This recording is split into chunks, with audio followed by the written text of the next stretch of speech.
Hi, you're face to face with Shell. I hope everyone's doing okay out there. I know restrictions are changing yet again, so I just hope that everyone's okay. I'm going to continue with the series about having the confidence to go out wearing scars. Last time I spoke about going out with others and how it had been helpful to have a befriender. Today I'm going to talk about the next step, which is going out on your own. Now, to me, this was a huge step because you have no one with you. You have no one to shield you or comfort you or help you if something is said to you. So it is a quite a big step. And what I would say is, don't rush this step. Take your time. Everyone is different, and just do it when you feel that the time is right. You'll know. And if you do it, and as I said before, if things just don't work out the way that you maybe thought they would have, try again. Just keep going and try again.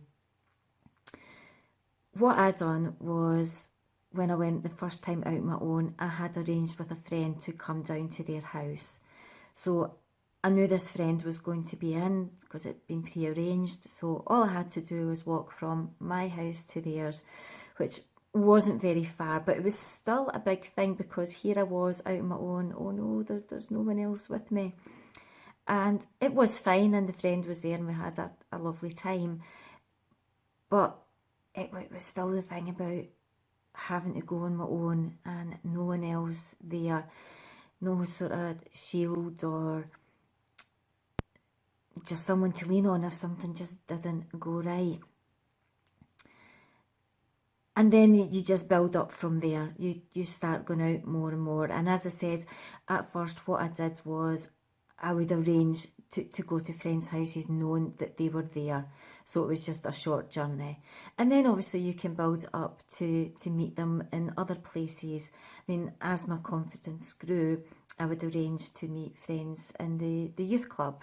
So again, I knew that friends were going to be there, but maybe didn't know who was going to be there. So that again was another step. Knowing that someone would be there that you knew, but not quite sure who.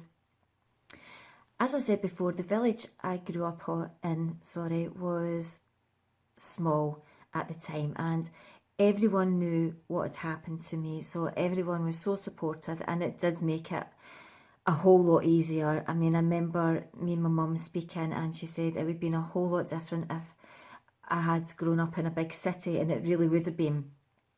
Albeit I know cities have their little communities as well, but it really would have been a different story.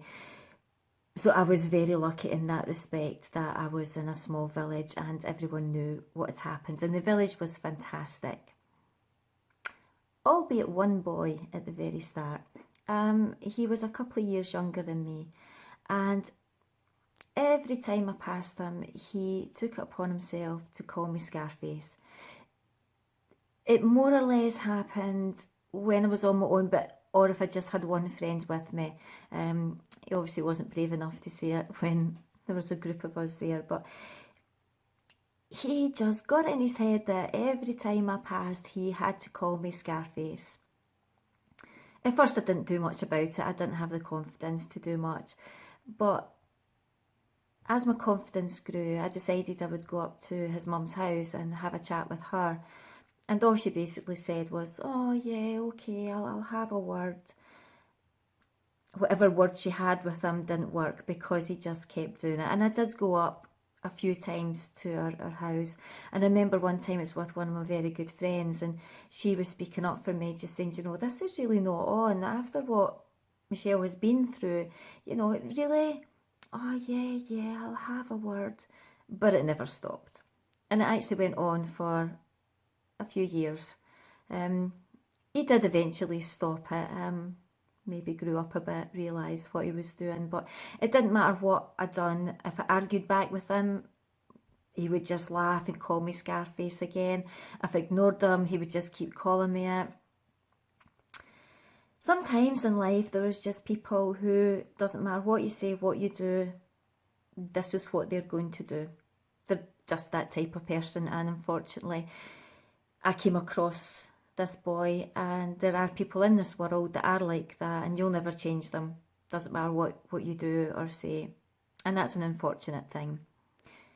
But I don't want to end on a negative, because he was one out of, a whole village of people who were absolutely fantastic. So as I said, if you're at the start of your burn journey, I'm hoping this is helping you to show you the stages that I went through. As I've said before, take your time. Everyone is different, and if something doesn't work out, wait a few days, try again, but keep trying. It is hard, I know it is hard. I just didn't want to lock myself away and be one of these people who just hid away from the world, because what kind of life is that? I know some days you want to, and I did want to sometimes as well. I just sometimes just didn't want to go out, didn't want any more stares or comments. I understand, but keep going. There's a great world out there, there really is. So keep going, you can do this. Massive shout out to my subscribers, thank you so much. And if you haven't already, it would be great if you could subscribe to the channel, and if you're doing so, please remember to hit that notification bell so you don't miss out on any videos when they go live. It would also be awesome if you gave me a like and a share, trying to get this out to as many people that need it as possible. And you can always leave me a comment as well. Thank you so much for watching. Stay safe, stay strong, and we'll chat soon. Bye.